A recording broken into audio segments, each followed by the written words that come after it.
बोलिए श्री कृष्ण महाराज की जय। गोविंद बोलो हरि गोपाल बोलो, राधा रमन हरि गोविंद बोलो।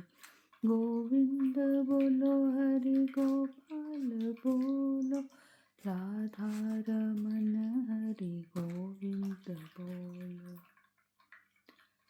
बोलिए श्री कृष्ण महाराज की जय। चलिए आज आगे बढ़ते हैं। एक समय की बात है, अलकापुरी के स्वामी राजाधिराज धर्मात्मा निधिपति भगवान कुबेर ने कैलाश के उत्तर तट की भूमि पर वैष्णव यज्ञ आरंभ किया। उनके उस यज्ञ में स्वयं भगवान विष्णु अपने धाम से उतर आए थे। ब्रह्मा, शिव, जम्ब, बेदी, इंद्र, जल जंतुओं के अधिपति वरुण, वायु, यम, सूर्य, सोम, सर्वजनेश्वरी, पृथ्वी, गंधर्व, अप्सरा और सिद्ध सभी उस यज्ञ में वहां पधारे थे। नरेश्वर, समस्त देव ऋषि और ब्रह्मा ऋषि भी वहां आए। उस समय कुबेर का पुत्र नल कुबर धनाध्यक्ष था। यज्ञ की रक्षा में वीरभद्र को नियुक्त किया गया था। सत्पुरुषों की सेवा का भार गजानन गणपति के ऊपर था। समस्त मरुद्रन रसोई परोसने का कार्य करते थे।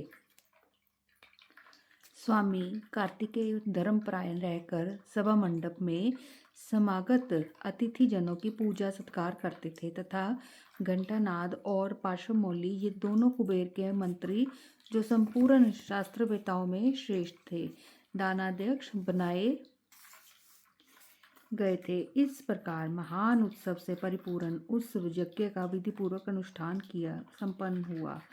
यज्ञांत का अब भ्रत स्नान करके महामनस्वी या राज कुबेर ने देवताओं को उनका उत्तम भाग दिया और ब्राह्मणों को पर्याप्त दक्षिणा दी। इस प्रकार उस श्रेष्ठ यज्ञ के परिपूर्ण होने पर जब समस्त देव ऋषिगण संतुष्ट हो गए, तब दंड, शस्त्र और जटा धारण किए महर्षि दुर्वासा वहां आ पहुंचे। वे स्वभाव से ही क्रोधी और कृशकाय थे। उनके चरणों में खड़ाऊ शोभा पाती थी। दाढ़ी, मूंछ के बाल बड़े हुए थे। पेट सूखकर सट गया था। कुशासन, समिधा, जलपात्र और मृग चरम धारण किए वे श्रेष्ठ मुनि वहां पधारे हुए उन महर्षि के पास जाकर उनकी विधिपूर्वक पूजा करके भयभीत हुए। कुबेर ने परिक्रमा पूर्वक उनके चरणों में प्रणाम किया और कहा, ब्राह्मण, आपके पदार्पण करने से आज मेरा जन्म सफल हो गया, भवन सार्थक हो गया और ये मेरा यज्ञ भी सफल हो गया।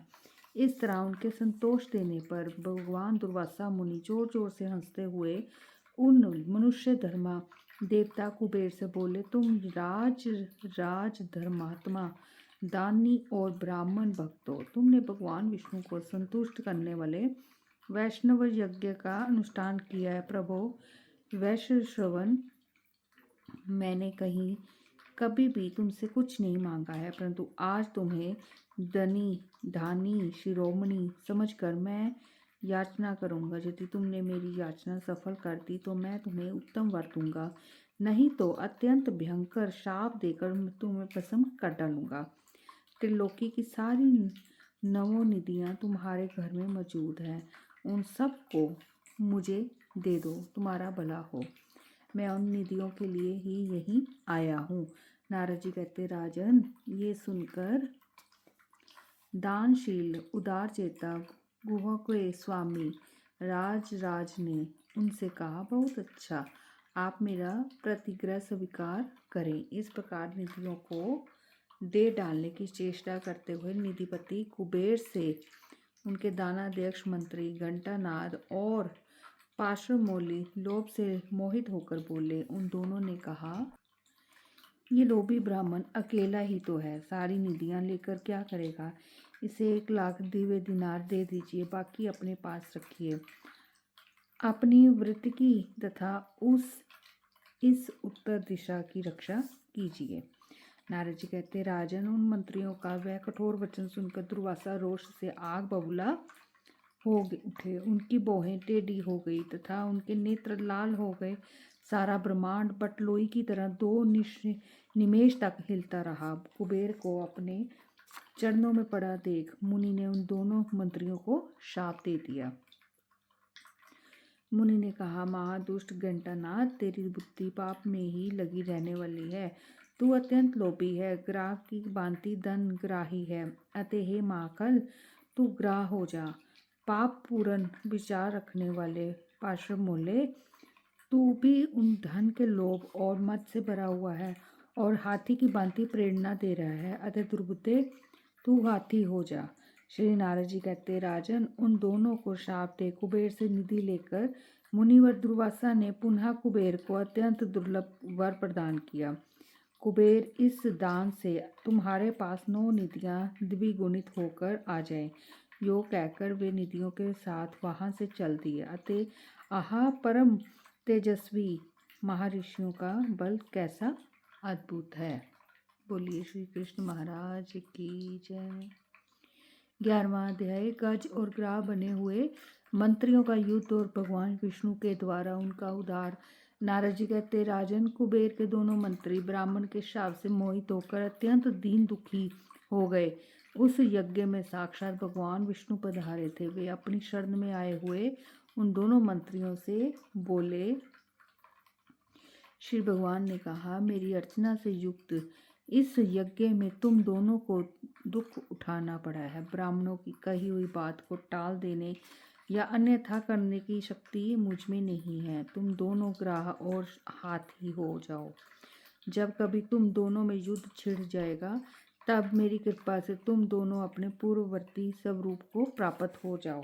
नारद जी कहते हैं, राजन, भगवान विष्णु के जो कहने पर राजाधिराज कुबेर के वे दोनों मंत्री ग्राह और हाथी हो गए, परंतु उन्हें अपने पूर्व जन्म की बातों का स्मरण बना रहा।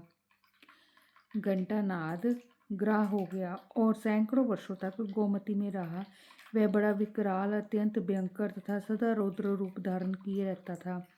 पाशुमौली रैवतक पर्वत के जंगल में 4 दांतों वाला हाथी हुआ। उसके शरीर का रंग काजल के समान काला था।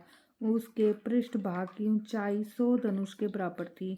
वंजुल, कुरब, कुंद, बदर, बेंत, बांस, केला, भोजपत्र का पेड़, कचनार, बिजेसार, अर्जुन, मंदार, बकायन, अशोक, बरगद, आम, चंपा, चंदन, कटहल, गुलर, पीपल, खजूर, बिजोरा, नींबू, चिरौंजी, आमड़ा, आम्र तथा क्रमुक पूगीफल के वृक्षों से परिमंडित रैव तक के विशाल वन में वह महागजराज विचरा करता था।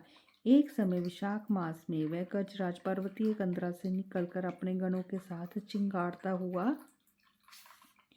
गोमती गंगा में स्नान के लिए आया। बहुत देर तक जल में स्नान करके इधर उधर सूंड घुमाते हुए उस गजराज ने अपनी सूंड के जल से हाथियों के सभी छोटे छोटे बच्चों का नहलाया। वह महाबलिष्ठ महान ग्राह भी दैव की प्रेरणा से उसी जल में विद्यमान था।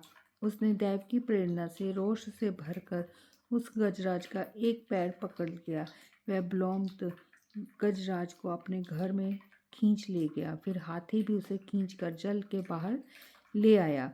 तत्पश्चात उसने पुनः हाथी को खींचा। हथनिया और उसके बच्चे उस गजराज को संकट से उबारने में समर्थ थे। इस प्रकार युद्ध करते और परस्पर एक दूसरे को खींचते हुए उन दोनों के 55 वर्ष व्यतीत हो गए। सत्पुरुषों के नेत्रों के समक्ष ये घटना घटित हो रही थी। इस प्रकार कष्ट में पड़कर कालपाश के वशीभूत हो पूर्व जन्म की बातों को स्मरण करने वाला वह महान गजराज प्रेम लक्षणा भक्ति से श्री हरि के चरणों का आश्रय ले उन्हीं का चिंतन करने लगा। गजेंद्र बोला, हे श्री कृष्ण, हे कृष्ण अर्जुन के सखा तथा हे श्याम शरीर धारण करने वाले देवेश्वर विष्णुदेव, आप श्री कृष्ण को मेरा प्रणाम प्राप्त हो।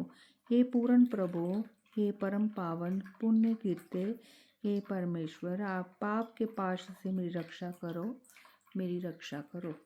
नारद जी कहते, राजन, इस प्रकार ग्राह ने जिसका पैर पकड़ लिया था उस हाथी को अपना स्मरण करता जान दीन वत्सल श्री हरि गरुड़ पर आरूढ़ हो बड़े वेग से दौड़ आए। उन्होंने स्वयं ही गरुड़ से उतरकर दौड़ते हुए उस ग्राह पर चक्र चलाया।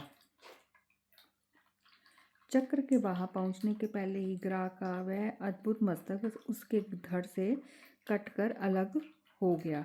जैसे दीनता के प्राप्त होते ही धन चला जाता है, उसके बाद वह चक्र गोमती के कुंड में महान शब्द करता हुआ गिरा। उसने वहां के